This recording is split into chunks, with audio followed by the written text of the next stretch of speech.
오늘 말씀을 가지고 예배에 관련돼서 지난주에 이어서 한 번 더 말씀을 하려고 합니다. 신앙생활에 있어서 기본적인 요소가 있다면, 신앙생활에 중요한 기본적인 요소가 있다면 바로 기도, 말씀, 그리고 교제, 봉사, 이런 친교, 찬양, 이런 것들이 신앙생활에서 가장 중요한 요소라고 볼 수 있잖아요. 성찬 다 이런 포함해서 중요한 요소인데, 그 중에 우리는 이제 예배에 관련돼서 말씀을 나누는데, 오늘 본문에 보면 성소에서 예배하고 찬양하라, 이런 찬양할지어다, 주로 성소에서 찬양하는 것을 성경은 많이 이야기합니다. 그런데 오늘 말씀을 가지고는 나눌 말씀은 생활 속에서도 예배를 드려야 한다, 이런 측면에서 말씀을 나누려고 합니다. 이제 우리 사회가 한동안 이제 교회 중심의 신앙생활 하던 것에서 이제는 우리의 생활 속에서도 신앙이 중심을 자리 잡아야 되는 것처럼 말하는 그런 시대 속에 우리가 살아가지요. 그래서 보면 우리의 삶 속에서도 예배를, 전도도 삶으로, 이런 이야기를 많이 하잖아요. 실제 삶에서 신앙의 모습이 드러나기를 바라면서 그런 내용으로 교회가 가르치기도 하고 권면하기도 하고 같이 그렇게 걸어가기도 하는 그런 시대가 우리가 사는 시대단 말이죠. 그러나 우리가 신앙생활에 함에 있어서 이런 필요한 요소들이 왜 이것이 필요한지를 기본적인 정리를 못하고 있으면 문제 앞에 딱 부딪히면 해결책을 잘 못 찾아요. 어떤 분야든지 그 분야에는 다 이론이 있고 원리가 있습니다. 근데 그 원리와 이론을 모른 채 문제를 풀어보면 잘 안 풀려요, 생각보다. 그래서 하나는 외울 수는 있는데, 외워서 어떤 답을 찾을 수는 있지만 실제 기본적인 정리가 되어 있지 않으면 그 위에 어떠한 다른 것을 세울 수 없다는 것이 우리가 지금 전문가가 된 시대 속에서는 많이 경험하는 내용들이잖아요. 그래서 기본이 대단히 중요합니다. 기본을 잘 갖춰야만 거기에서 일어나는 문제를 해결하는, 예를 들면 교제라고 하는 측면에서 본다면 신앙생활 중에서 중요한 부분 중에 하나가 교제입니다. 그리고 봉사도 마찬가지예요. 그러나 요즘 사회에서 봉사는 교회에서만 하는 것이 아니라 NGO 단체라고 하는 일반 사회 단체에서도 어마어마한 봉사들을 합니다.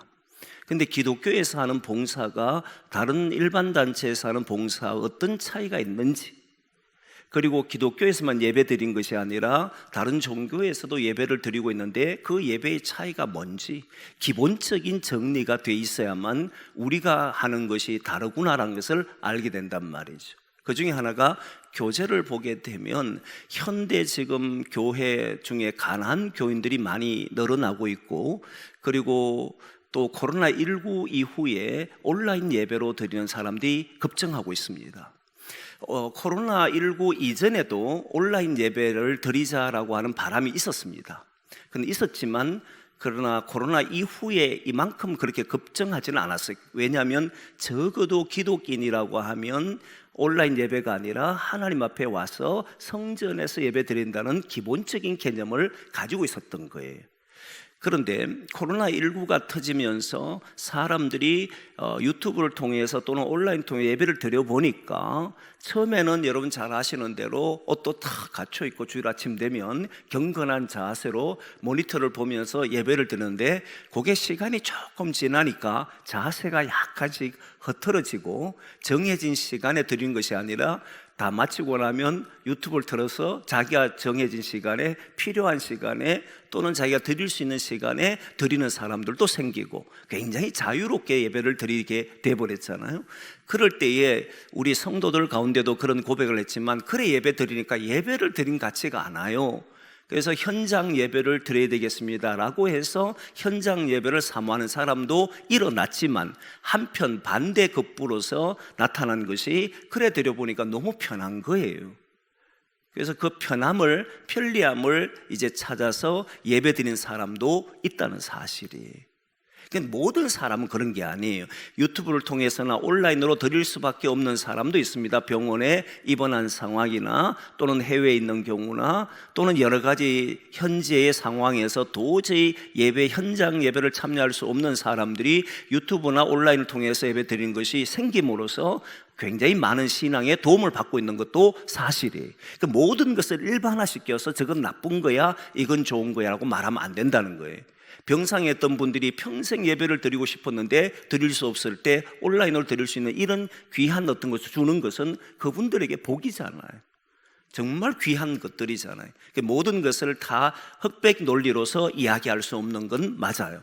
그러나 지금 온라인이나 그 다음에 또 가난한 교인들이 가지고 있는 가장 큰 문제 중에 하나가 교제의 문제 때문에 현장 교회에 와서 공동체에 속해서 예배드리거나 신앙생활을 하지 않고 예배를 드리거나 또는 자기 개인의 신앙생활을 하는 것이 문제가 된다는 거예요.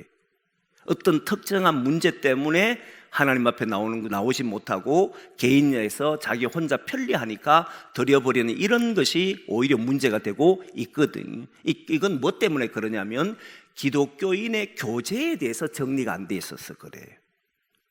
기독인들이 왜 공동체에 와서 교제하며 예배를 드리냐. 이 예배 속에는 다양한 요소들이 있잖아요. 교제도 있고 봉사도 있고 찬양도 있고 기도도 있고 말씀도 있고 여러 가지 많은 요소들이 이 예배 안에 담겨 있는데 그 중에 중요한 것이 성도의 교제입니다.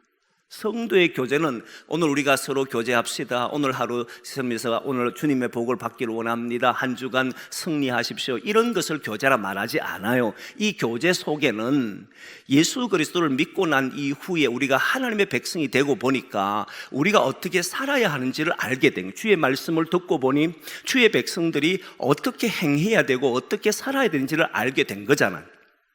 그리고 그 응답에 따라서 나오는 것이 교제입니다. 근데 예수 그리스도를 믿고 난 이후에 우리는 거룩한 백성이 됐고 교회 공동체 안에서 다른 공동체와 다른 그 안에서 살아가는 사람들이지만 그러나 여전히 우리는 죄인으로서 모여 있다는 거예요. 그 안에는 다양한 문제들이 있는 거예요. 갈등, 상처, 그리고 사람 때문에 일어나는 어떤 가슴 아픈 문제들, 괴로움, 뭐 이런 것들이 교회 안에는 늘 존재한다는 거예요. 그런데도 불구하고 우리가 여기에 모인 이유가 뭐냐면 우리 예수님께서 하늘에 계시지 아니하시고 인간에 오셔서 인간과 함께 지내지 않습니까? 그리고 하루는 변화산에 제자들을 데리고 올라갔는데 제자들이 변화산에서 예수님 변화되는 모습을 보고는 너무 좋으니까 이곳에 초막셋을 짓고 여기에서 살자라고 이야기하잖아요. 그러나 예수님은 다시 산 밑으로 내려왔어요. 산 밑으로 내려오니까 거기에서 자기 아들이 간질병으로 고통당하는 그 현실에서 제자들이 아우성을 치고 있고 그 문제를 해결해 주지 못해서 비난받고 있는 그런 현실 속에 주님은 내려오셔서 그들과 또 함께 하시거든요. 배고픈 자. 근데 여러분 그런 사람만 있었던 것이 아니고 예수님을 십자가에 못 박아라 조롱하고 멸시하고 천대하고 채찍질 들고 그의 옷을 찢기도 하고 예수님을 반대가 거기에서 막 주님을 잡으려고 하는 사람들, 이런 것이 예수님이 이 땅 위에 사셨던 현장이잖아요. 이 현장을 떠나지 않았다는 거예요. 십자가에 죽으신 것은 우리를 구원해서 거기에 아무런 문제 없는 곳으로 만든 것이 아니고 기독교가 예수 그리스도를 믿고 하나님 안에 살아가는 교회라고 하는 이 공동체는 우리끼리만 즐겁고 재밌게 살자 이런 것이 아니라 이 세상의 현실 앞에서 어둠 속에 있는 사람들을 그게 건져내고 어둠 속에 아직도 교회는 다니지만 교회를 다니고 예수를 믿음에도 불구하고 옛 습관을 버리지 못해서 어떻게 살아야 할지를 모르는 사람들 살다 보니까 서로가 얼굴을 붉힐 때도 있고 감정이 상할 때도 있고 속이 상할 때도 있고 여러 가지 사랑의 교제도 있고 다양한 문제가 있지만 이 속에서 주님과 함께 만다는 거예요. 여전히 하나님 나라를 꿈꾸고 하나님 나라를 향해 걸어가는 그런 것이 성도의 교제라는 거예요. 성도의 교제는 웃고 기쁘고 감사하고 평안 있고 행복하고 이런 것을 보고 성도의 교제라는 것이 아니고 거기에는 허물도 있고 아픔도 있고 눈물도 있고 서로의 고통도 주고 막 괴로움도 있고 그게 또 기쁨도 있을 때도 있고 행복할 날도 있고 그런 속에서 그 안에서 주님과 함께 그곳을 하나님 나라로 만들어가는 과정을 가지는 것이 교회라는 거예요. 이게 교제라는 거예요. 성도의 교제는 오직 절군만 있는 것이 아니라 거기에 많은 불합리한 요소들이 있고 많은 정말 이상한 일들이 벌어져도 주님과 함께 그곳에서 하나님 나라를 꿈꾸고 그렇게 교제하며 사는 곳이 뭐라는 거예요? 교회의 성도의 교제라는 거예요. 만일 이걸 피해가지고 나는 사람이 싫어, 나는 저 사람 때문에 나는 더 이상 못하겠어, 이렇게 해가지고 혼자 예배드리고 혼자 가난한 교인이 돼버리면 뭘 모른다는 거예요. 예수님이 나를 위해 죽으신, 나와 교제하신, 나를 위해 찾아오신, 그리고 나를 만나시는 이 사건을 모르는, 그런 교제를 모르는 신앙인이 돼버린다는 거예요. 신앙으로 살아간다, 우리가 교제한다 라고 했을 때 성도의 교제라는 것은 바로 주님이 나 같은 부족한 자를 위해 찾아오셨고 나와 함께 하는 것처럼 주님의 그 십자가가 헛되지 않도록 오늘도 많은 사람과 함께 살아가는 것이 성도의 교제라는 거예요. 이걸 회피하지 않는다는 거예요. 이것 때문에 숨지도 않는다는 거예요.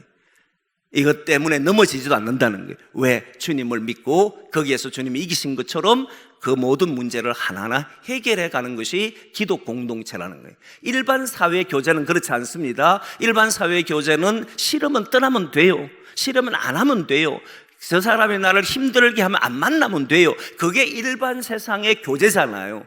그런데 기독교 교제는, 성도의 교제는, 거룩한 사람들의 교제라고 하는 이 성도의 교제는 주님께서 나를 위해서 해 주셨던 것처럼 나도 이 현실 속에서 많은 이들과 함께 그 안에서 많은 일들이 일어나지만 거기에서 주님의 사랑으로 살아가겠습니다. 그렇게 교제하면서 살겠습니다. 이게 성도의 교제라. 이런 기본적인 정리만 잘 돼 있어도 여러분 우리가 살면서 속상한 일이 있을 때 다른 말을 잘 하지 않고 그 속상함을 가지고 괴로워는 하고 아파는 하겠지만 다시 주님의 이름으로 이겨내고 다시 성도로서의 교제를 하게 된다는 거예요. 이게 기본적인 정리만 잘하면. 그럼 예배는 무엇인가? 이제 예배에 대해서 이야기할 때 기본적인 정의가 뭡니까? 하나님을 만나는 것이다. 가장 기본적인 정의가 하나님을 만나는 거예요. 예배를 드려야 합니다. 예배를 봐야 합니다. 그것 때문에 논쟁하던 시절도 있었지만 이제 그런 논쟁은 의미가 없고 실제로 지금은 그것 때문에 논쟁하지도 않아요. 예배가 도대체 무엇인가? 기독교 예배는 다른 모든 종교와 다른 예배의 특징이 뭐냐면 하나님을 만난다는 거예요. 인간이 신을 만난다. 그래서 여러분 어떻게 하냐면 하나님의 말씀을 들으면서 우리는 그분의 뜻을 깨닫게 되고 그리고 그분을 만나는 일들이 벌어지는 거예요. 하나님의 뜻을 깨달았을 때 오는 그 희열 여러분 느껴보는 적 있잖아요. 주님이 오늘 또 말씀을 통해서 주실 때에 저게 주님의 말씀이구나. 그래서 거기에서 오는 기쁨, 감사, 도저히 이해할 수 없는 세상의 일들을 주의 말씀 때문에 받았을 때 오는 그 감격, 그때 우리는 뭐라 그럽니까? 주의 음성을 들었노라, 목사의 이야기를 들었노라 하는 게 아니잖아요. 주의 말씀을 듣고 이런 깨달음이 있었다, 이런 놀람이 있었다. 그게 바로 누구냐면 성도의 응답이라는 거예요. 하나님의 말씀이 이루어지고 성도가 거기에서 결단하고 주여 내가 그렇게 살겠습니다라고 이 결단한 그 장소가 무슨 장소가 되는 거예요? 하나님을 만나는 장소라는. 무조건 와서 제사를 드리듯이 빌고 나의 기도를 하고 그땐 신은 그 기도를 얼마나 잘 빌었느냐 얼마나 잘 했느냐에 따라서 우리의 삶에서 뭔가 응답해주고 이런 게 아니라 주님의 말씀이 떨어지고 그 말씀을 들으면서 저건 주님의 말씀이야, 그래 나는 저렇게 살고 싶어, 그렇게 살 거야 결단했을 때, 그때 살아봤을 때 안 될 때마다 주여 나는 어떻게 살겠습니까 또 기도하고 이런 속에서 만나는 역사들이 일어난다는 거예요. 여러분 사람들이 오랫동안 신앙생활하면서도 여전히 하나님을 만나는 예배 속에 만나질 못한다라고 생각하는 사람들은 주의 음성에 귀를 기울여 보라는 거예요. 전에 섬겼던 교회에 어떤 한 장로님, 이제 의사하시는 장로님이셨는데 이분이 늘 설교를 들을 때마다 그분은 이야기도 괜찮아요. 은혜가 안 된다 그랬어요. 근데 어느 날 보니까 어떤 사람은 거기에서 은혜를 받는 거예요. 같은 자리에 앉아있는데 누구는 은혜 받고 누구는 은혜를 못 받는 거예요. 그분이 간증을 해요. 목사님, 내가 지금까지 저 사람이 저래 그러는데 나는 왜 은혜 못 받나 싶어서 자는 그때부터 종이에다가 노트를 가져와서 적었다는 거예요. 하나님이 도대체 저분이 뭘 말하고 싶은가 적는 게 아니고 하나님이 뭘 하고 싶은지를 적었다는 거예요. 그때부터 이분이 달라졌다는 거예요. 자신도 주님의 음성이 들리더라는 거예요. 여러분 그렇잖아요. 같은 공간에서도 주님의 음성을 들으려고 해보고 주님 말씀을 들으려고 해봤을 때 주님이 오늘 나에게 이렇게 말씀하시네. 그럼 나는 어떻게 살아야 되는가? 이 살아있는 고백이 일어날 때 무엇이 일어나냐면 주님이 오늘 나를 만나주셨구나, 이 고백이 나오는 거예요. 또 한편 반대의 문제가 있습니다. 어떤 거냐면 오늘 우리가 주님 앞에 왔을 때 기도하잖아요. 이제 우리가 말하는 거예요. 하나님, 이런 문제를 가지고 기도합니다. 하나님, 나 이런 것 때문에 고민해요. 근데 말씀대로 살지를 못해서 회개도 하고, 그러나 주님 그런 나를 불쌍히 여겨주십시오. 이런 문제 때문에 고민합니다. 하나님 응답해 주십시오. 기도했을 때 이번에는 하나님이 응답하시는 거잖아요. 하나님의 말씀을 듣고 누가 응답하는 거예요? 처음에는 우리가 응답하고, 우리의 기도를 듣고 하나님이 응답했을 때 삶에 돌아가서 이루어지기도 하고, 여기에서 평화가 나타나기도 하고, 마음의 답답한 문제들이 해결된 것처럼 그런 감동이 있고, 이럴 때 주님께서 나의 기도를 들으시고 나에게 응답하는 이 구조가 무슨 구조입니까? 만남이잖아요. 만나지 않으면 이런 일이 없을 거잖아요.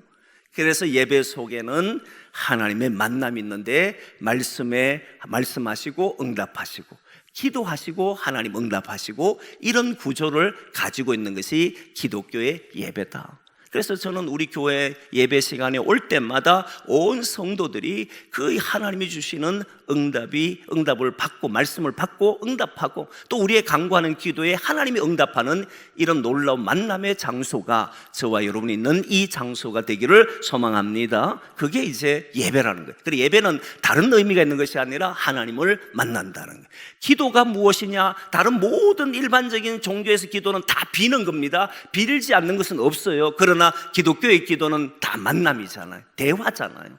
하나님이 말씀하시고 우리도 말하고, 우리도 말할 때 주님이 또다시 말씀해 주시고, 끊임없이 이런 대화가 바로 기독교에서 기도라는 거예요. 다른 모든 종교와 다른 기도가 바로 하나님의 만남이다. 이 사건이거든요.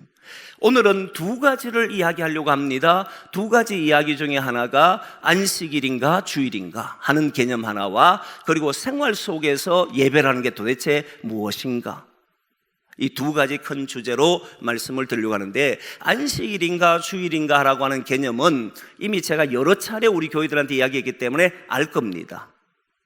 안식일이나 주일이냐. 그러나 해결되지 않는 문제 조금 더 해보려고 하는데, 이제 안식일에 대한 개념은 알아요.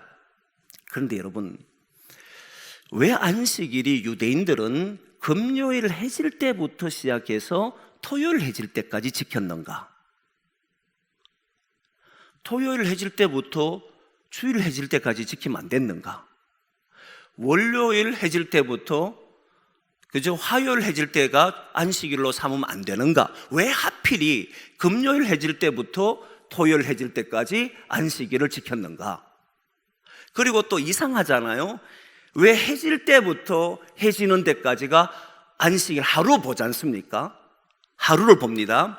그리고 아침이나 낮에를 뭘로 보느냐면 안식일을 준비하는, 그런 금요일 낮에를 안식일을 준비하는 것으로 보고, 딱 안식일은 금요일 해질 때부터 시작해서 안식일이 되는 거예요. 근데 우리의 일반적인 개념은 하루의 시작을 많은 사람들이 생각할 때 날짜로 보면, 시간으로 보면 정오 12시, 영어 아니고 새벽 12시잖아요. 12시부터 다음 12시까지가 하루예요. 맞잖아요. 밤 12시부터 그 다음 12시까지가 하루로 보잖아요. 시간적으로 보면. 그렇지 않습니까? 그런데 느낌적으로는 아침에 일어나서 해가 지고 잠들 때까지를 우리는 보통 하루로 여깁니다. 느낌은 그렇잖아요. 시간적으로 보면 24시부터 그 다음날 24시까지란 말입니다. 그런데 유대인들은 왜 해질 때부터 그 다음 해질 때까지를 하루로 보느냐가 이상하잖아요. 이게 성경의 근거 때문에 그래요. 성경에 보면 이들은 해질 때부터 하루가 시작됩니다. 어디에 근거를 하고 있느냐면, 창세기에 하나님이 천지를 창조했을 때에 창조하는 날마다 뭐라고 얘기했냐면은 저녁이 되고 아침이 되니, 이 표현을 써요. 저녁이 되고 아침이 되니, 모든 창조하는 날짜마다 모두 하루든 이틀이든 3일은 상관없이 모두 저녁이 되고 아침이 되니, 아침이 되고 저녁이 되는 이런 표현을 쓴 게 아니고 저녁이 되고 아침이 되는 이 표현을 씁니다. 그러니까 유대인들은 저녁이 시작으로 보는 거예요. 하루의 시작으로 보고 또 저녁까지를 마침으로 이렇게 보는, 이런 것이 유대인들이 해왔다는 거 한번 보겠습니다. 창세기 1장 5절 말씀 봅니다. 같이 읽어보겠습니다. 시작. 하나님이 빛을 낮이라 부르시고 어둠을 밤이라 부르시니라. 저녁이 되고 아침이 되니 이는 첫째 날이더라. 그죠? 저녁이 되고 아침. 또 한 번 봅니다. 8절 말씀입니다. 같이 봅니다. 시작. 하나님이 궁창을 하늘이라 부르시니라. 저녁이 되고 아침이 되니 이는 둘째 날이니라. 그리고 13절 말씀 봅니다. 같이 봅니다. 시작. 저녁이 되고 아침이 되니 이는 셋째 날이니라. 그리고 19절 봅니다. 저녁이 되고 아침이 되니 이는 넷째 날이라. 23절 봅니다. 같이 봅니다. 저녁이 되고 아침이 되니 이는 다섯째 날이라. 마지막입니다. 31절 말씀 봅니다. 같이 봅니다. 하나님이 지으신 그 모든 것을 보시니 보시기에 심히 좋았더라. 저녁이 되고 아침이 되니 이는 여섯째 날이니라. 이제 이해되죠, 여러분? 저도 그동안에 왜 저녁부터 할까 하는 고민됐는데, 이들은 성경에 근거를 해서 하나님이 저녁이 되고 아침이 되니라 라는 것을 봤을 때 시작을 저녁부터 한 거예요. 그래서 이들은 금요일 저녁부터 시작해서 그 다음 이제 해질 때까지를 하루를 이렇게 봅니다. 그래, 안식일을 금요일 보는 거예요. 자, 그러면 왜 하필 금요일인가? 월요일도 할 수 있겠고, 태양력으로 보게 되면 일요일이 안식 후 첫날입니다. 이들은 안식일이 일요일을 일월화수목금이라고 하는 이것이 사실은 태양력이고, 태양력은 서양 원력이다 보니까 유대인들이 가지고 있는 것보다 늦어요. 근데 후대에 나타난 겁니다. 그래서 이들은 첫날을 뭘로 보냐면 안식 후 첫날로 생각해서 우리가 지금 말한 주일이 첫날이고, 그리고 둘째 날 계산하다 보면 금요일 날이 6일이 되고 금요일 저녁부터 7일이 되는데 이때 쉬는 거예요.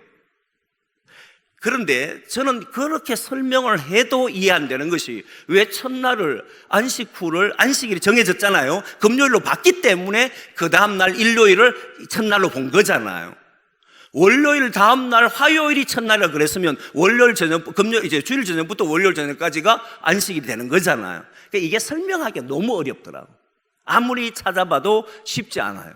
그래서 여기에 대한 저는 일단 포기했습니다. 나중에 깨닫게 되면 한번 이야기하겠습니다. 어쨌든 유대인들은 금요일 저녁부터 해서 토요일 저녁까지를 안식일로 잡고 그 후 하루를 1일을 보고 첫째 날, 둘째 날, 3일 이렇게 이야기했던 거예요. 그러나 왜 금요일부터 그들은 안식일로 했는지는 아직 잘 모르겠어요. 좀 고민이 돼요. 아직 해결되지 않은 문제입니다. 그러나 어쨌든 이렇게 해서 안식일을 이들은 지켰다. 그 모든 근거는 어디에 쓰냐면 창조할 때 하나님이 저녁이 되고 아침이 되니라고 하는 여기에 근거해서 했다. 그런데 안식일의 중요한 개념은 결국 뭐냐면 쉼입니다. 쉼이잖아요. 6일을 일하신 후에, 6일을 창조하신 후에 7일째 쉰다. 그 개념이잖아요. 그런데 우리 기독교는 쉰다는 개념도 포함되어 있지만 사실은 쉰다는 개념보다 부활에 동참하는 날이다. 이건 제가 여러 차례 이야기했기 때문에 이제 아는 이야기입니다. 부활에 우리는 참여하는 날이에요. 그래, 부활에 참여한다는 건 뭐냐면 단순히 쉬러 오는 것이 아니라 승리한 날이요, 기쁨의 날이요, 그리고 어둠을 이기신 날로 우리는 주일을 참여하는 거잖아요.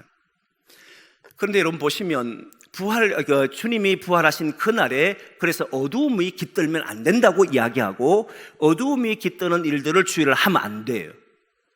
그래서 사순절 기간 속에서도 주일날은 다 빠집니다.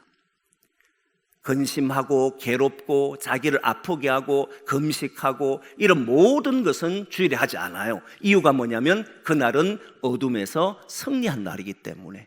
그래서 우리는 주일을 지킴으로써 이제 어떻게 하느냐면, 초대교회 당시의 성도들이 그랬어요. 어떻게 들으냐면, 주일날 모였을 때 일주일 동안 너무너무 고생하고 내가 일을 했기 때문에 쉬러 오자, 이런 개념이 없었어요.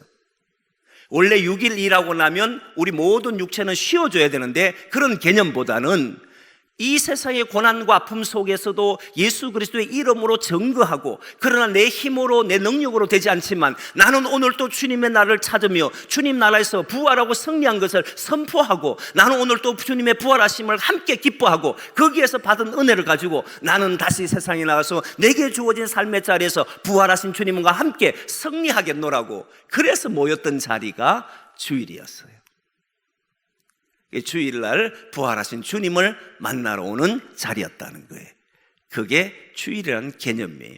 그래서 주일날, 그러면 성경에서는 안식일을 저녁이 되고 아침이 되니라고 하니까 어떤 저녁부터 해질 때까지를 안식일로 봤다면, 정말 교회는 안식일을 우리가 안식일 개념이 아니라 부활한 날을 지켰느냐, 이게 관건이잖아요. 성경에 있느냐. 여러분, 사도행전 2장 42절요? 42절에 나옵니다. 같이 봅니다. 시작. 그들이 사도의 가르침을 받아 서로 교제하고 떡을 떼며 오로지 기도하기를 힘쓰니라. 이때 기도하고 힘쓴 데가 언제냐면 부활 후 첫날, 이렇게 나와요. 부활 후 첫날. 그러니까 부활 후가 아니고 안식일 후 첫날, 이게 이제 그잖아요. 부활절이니까 안식 후 첫날 이들이 모여서 예배한 거예요. 7장 20절인가요? 한번 띄워주겠습니까? 7장 20절 제가 띄우라 소리 안 했나요? 제가 잘못 줬나? 맞네. 첫날. 같이 보겠습니다. 20장 7절 맞습니다. 같이 읽습니다. 시작. 그 주간의 첫날에 우리가 떡을 떼려 하여 모였더니 바울이 이튿날 떠나고자 하여 그들에게 강론할새 말을 밤중까지 계속하며, 그 주간의 첫날, 유대인들은 안식일 다음 날을 첫날로 보잖아요. 그래서 그 첫날에 모여서 예배를 드려요. 그러면 요걸 가지고만 딱 정리할 수 있느냐 했을 때에, 초대교회 당시 이후에 교부들이 썼는 글들을 보면 모두 안식일 후 첫날에 주일에 모여서 예배 드렸다는 기록이 넘쳐나요. 초대교회는 언제 예배를 드렸냐면 다 주일에 예배 드린 거예요.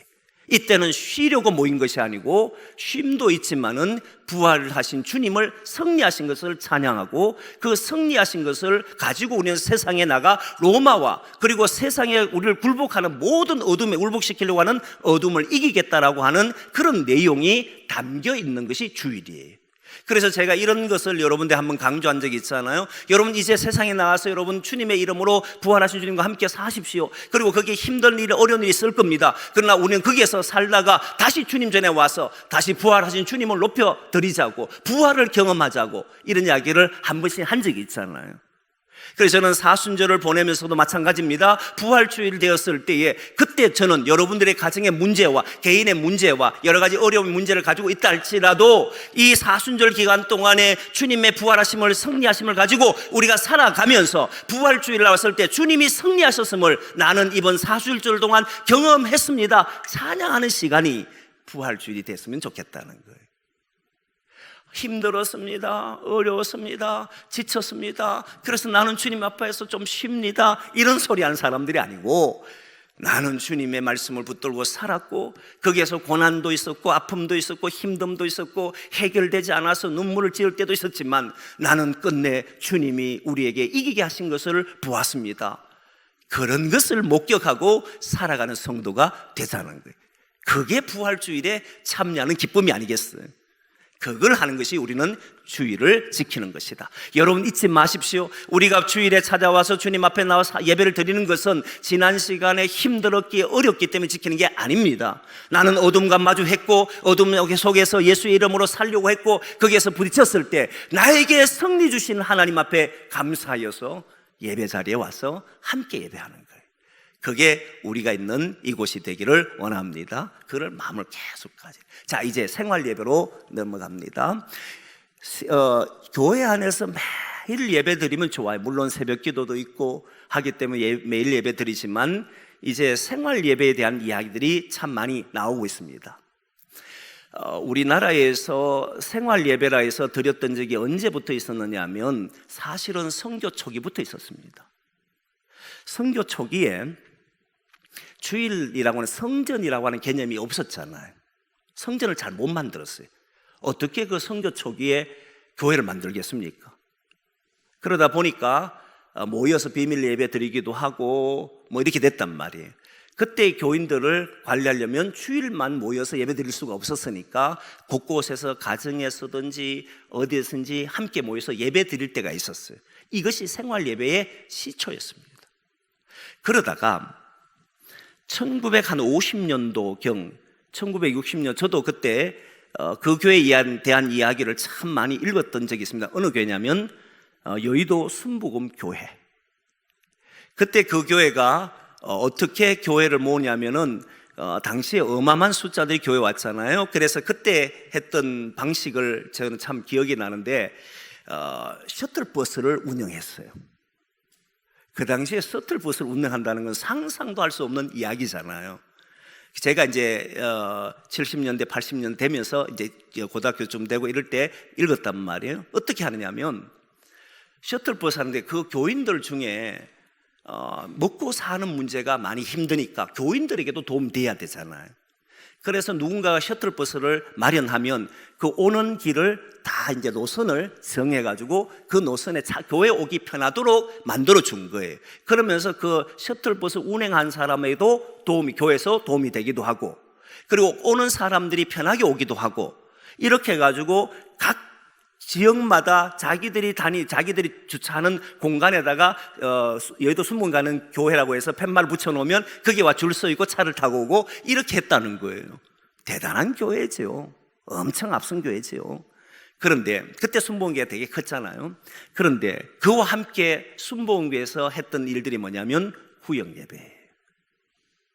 1950년 60년경에 구역예배를 출범한 것이 바로 여의도 순복음교회부터 출발하는 거예요.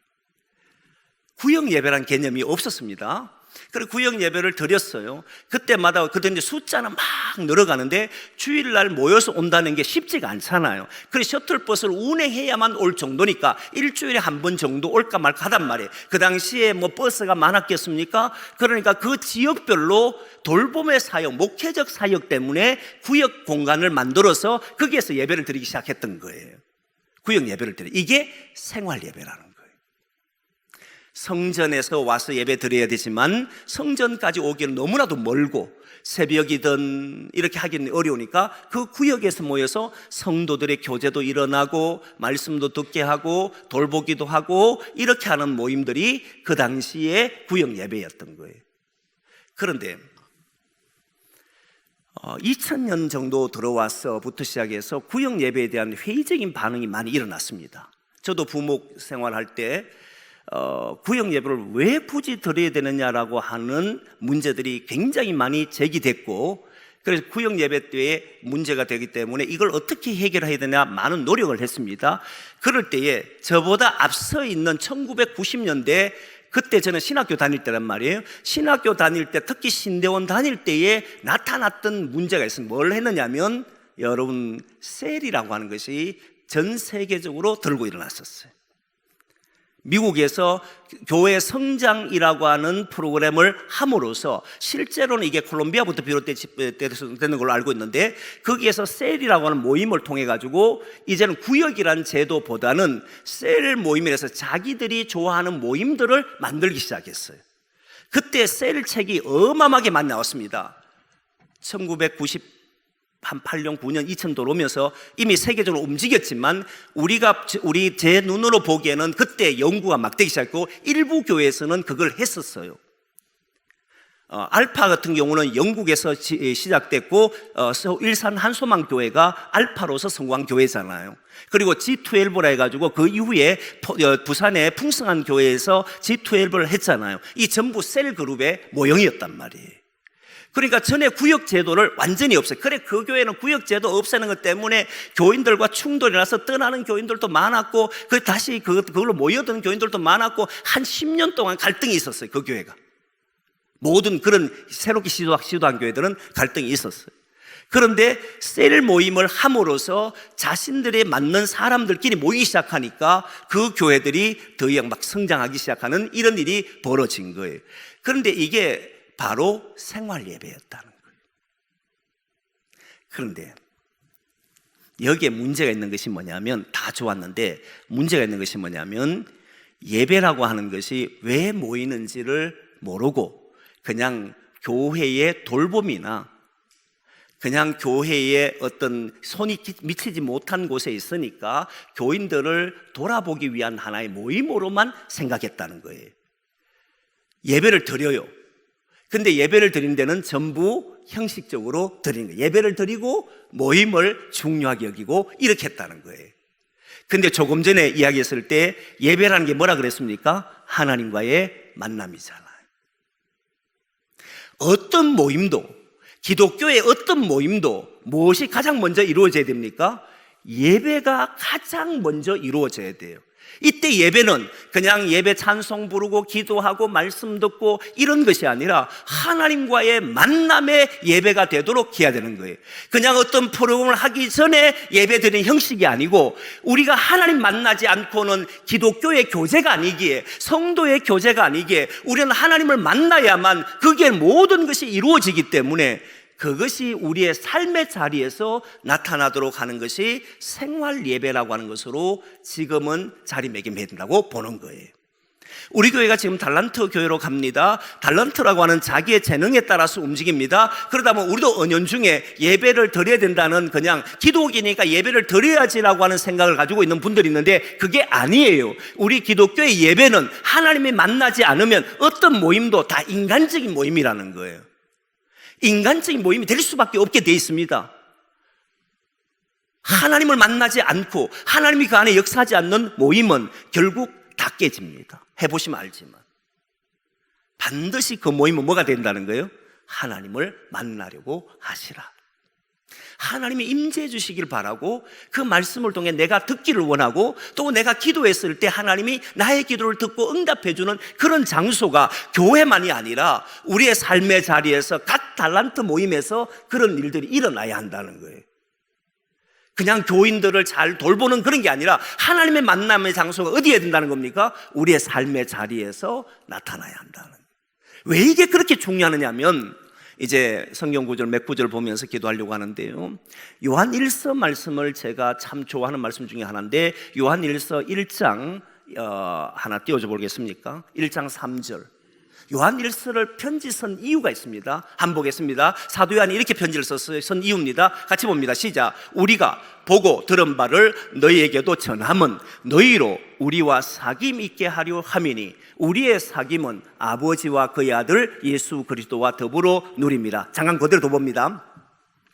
우리가 보고 들은 바를 너희에게도 전한 이유는 뭐라는 겁니까? 사귐이 있으려고 한다는 거예요. 교제를 말하는 거예요.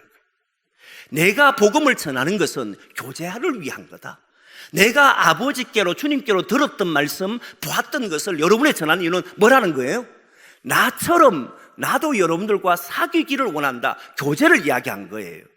그런데 교제하는 이유가 뭡니까? 우리 모두가 성도들이 교제하는 이유가 뭐예요? 달란트 재능으로 모였던, 구역으로 모였던, 어떤 모임을 가졌던 모임은 다 무엇 때문에 모이냐면 4절 말씀이 나옵니다. 한번 보겠습니다. 4절 말씀 같이 보겠습니다. 시작. 우리가 이것을 쓰면 우리의 기쁨이 충만하게 하려 함이니라.